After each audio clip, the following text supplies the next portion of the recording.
individuallarla həll olunması problemlər var. Sual cavab verin. Siz individual leveldə düşünməklə elə çox böyük səhvdir. Çünki siz komandasınız.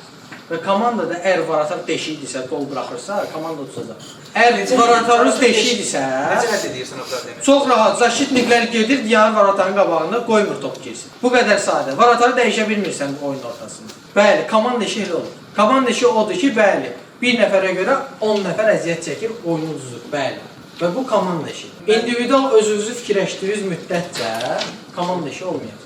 İndividual heç kim. Və mən də mənim dediyim, sən burada bax səhv qəmpərə dedin. Mənim dediyim individual deyil. 5 nəfər komandadır. İndividual başqa şey. Deyirsən ki, 6 nəfərlik komandaya, bir nəfər səhv edib, sən o bir nəfərə bütün komandanı niyə cəzalandırırsan? Mahiyyət odur. Cəzalandırırsan demirəm. No, adını elə qoyaq da, polisi dəyişirsən. Qərarı azlığa görə deyirsən, mən də çoxluğa görə verir də. Mən yox da vermirəm. Əskərlikdədir, futboldadır, hamısında belədir. Niyə?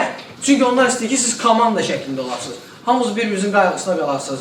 Biriniz aksiyanda ona poddeşka verəsiniz. Və hamınız bir olasınız. Mən də onu istəyirəm. Olmaq istəmirsiniz, özünüz bilərsiniz. Amma mən onu istəyirəm. Və onu eləməyin səbəbi də odur. Sual versən cavabını deyirəm. Səbəbi odur, bəli. Mən o bir nəfəri işdən də çıxarda bilərəm. O bir nəfərlə ayrı 105 dəfə danışa da bilərəm. İstəmirəm. Mən istəyirəm ki, siz başa düşəsiniz, dərk edəsiniz ki, siz komandasınız. Mənim komandam.